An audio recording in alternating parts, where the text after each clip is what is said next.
இயேசுவின் மந்தை ஊழியங்கள் வழங்கும் இன்றைய வேத ஆராய்ச்சி வழங்குபவர் சகோதரர் ஜான் பெஸ்லி. ஆண்டவராகிய இயேசு கிறிஸ்துவின் ஈடு இணையற்ற நாமத்தினாலே உங்கள் அனைவருக்கும் அன்பான வாழ்த்துக்கள்.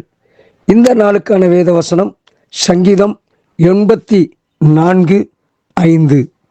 உம்மிலே பலன் கொள்ளுகிற மனுஷனும் தங்கள் இருதயங்களில் செவ்வையான வழிகளை கொண்டிருக்கிறவர்களும் பாக்கியவான்கள். அருமையான கர்த்தருடைய பிள்ளைகளே, 2 விதமான காரியங்களை சொல்லி இவர்கள் பாக்கியவான்கள். ஒன்று, கர்த்தருக்குள் பலன் கொள்கிறவர்கள். இரண்டாவது, வாழ்க்கையில் இருதயத்தில் செவ்வையான வழி, செவ்வையான எண்ணங்கள் கொண்டிருக்கிறவர்கள் பாக்கியவான்கள் என்று சொல்கிறது. கர்த்தரில் பலன் கொள்வது என்பது என்ன? ஆம், அருமையான கர்த்தருடைய பிள்ளைகளே, கர்த்தரில் பலன் கொள்வது என்பது வேத வசனத்தால் தங்களை பலப்படுத்திக் கொள்கிறவர்கள்.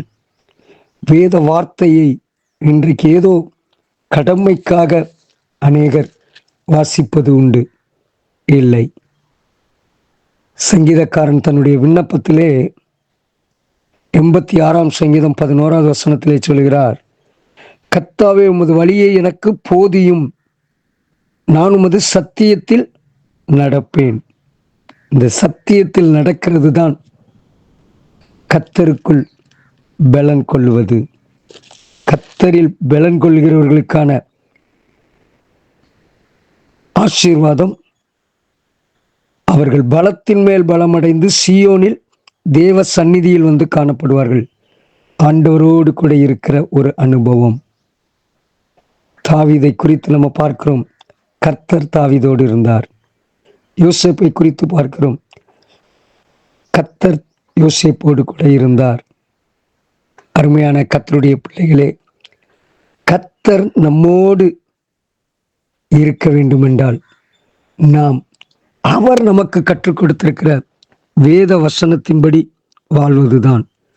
அதுதான் சங்கீதம் 84:6வது வசனத்தில் சொல்லப்பட்டிருக்கிறது, அழுகையின் பள்ளத்தாக்கை ஒருவன் நடந்து, பாடுகளும் போராட்டங்களும் நெருக்கங்களும் நம்மை சூழலாம்.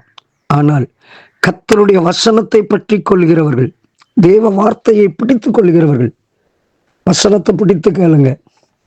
ஆண்டவர் கொடுத்த வாக்குத்தத்தங்களை பிடித்து கேளுங்க.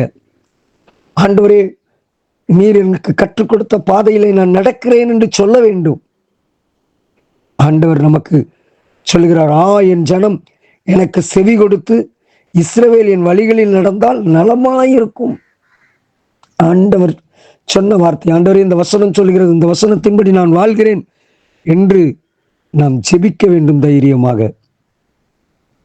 உலகத்தாரை பார்த்து நான் மற்றவர்களை பார்க்கிலும் அவர்களை பார்க்கிலும் நான் நன்றாக வாழ்கிறேன் என்று மேலோட்டமான பேச்சு அல்ல.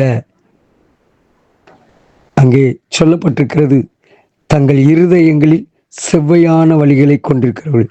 ஆண்டவருடைய வசனத்துக்கு அடிபணிந்து நடக்கிறவர்களுக்கான ஆசீர்வாதம் சொல்லப்பட்டிருக்கிறது.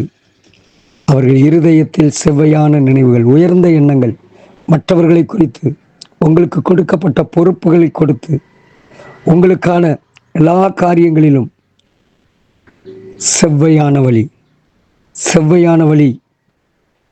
உங்கள் இருதயத்தில் கோணலும் மாறுபாடுமான எண்ணங்கள் காணப்படக்கூடாது. வசனம் சொல்கிறது, சங்கீதம் 97:10, கர்த்தரில் அன்பு கூறுகிறவர்களே தீமையை வெறுத்து விடுங்கள்.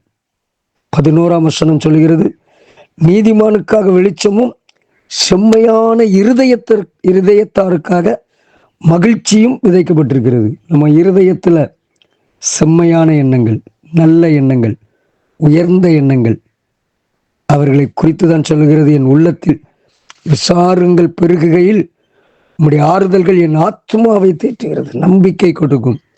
கர்த்தருடைய வார்த்தை நமக்கு நம்பிக்கையை கொடுக்கும். இன்று அவருடைய சத்தத்தை கேட்பீர்களாகில், வனாந்தரத்தில் கோபம் ஊட்டின போதும் சோதனை நாடுகளில் நடந்தது போல உங்கள் இருதயத்தை கடினப்படுத்தாதீங்கள். ஆண்டவருக்கு நேராக திறந்தருளுங்கள். அவர் வருகிறார். அவர் பூமியை நியாயந்தீர்க்க வருகிறார். அவர் பூலோகத்தை நீதியோடும் ஜனங்களை சத்தியத்தோடும் நியாயந்திருப்பார். இந்த சத்தியம் தான் நம்மளை நியாயந்திருக்கும்.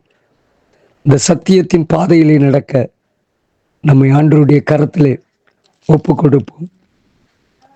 எனக்கோ தேவனை அண்டிக் கொண்டிருப்பதே நலம் என்று சங்கீதக்காரன் சொல்லுகிறான். இந்த கால வேளையிலே ஆண்டவரிடத்தில் சொல்லுங்கள், உம்மில் பலன் கொள்ளுவேன், செவ்வையான வழிகளை பின்பற்றி நடப்பேன். அர்ப்பணிப்போமா, ஜெபிப்போம். அன்பின் தகப்பனே, உம்மில் பலன் கொண்டு உம்முடைய சத்தியத்தின் பாதையிலே நடந்து இருதயத்தில் உயர்ந்த எண்ணங்களோடு கூட நடக்க எங்களுக்கு உதவி செய்யும். கர்த்தர் உங்களை ஆசீர்வதிப்பாராக. God bless you. ஆமீன்.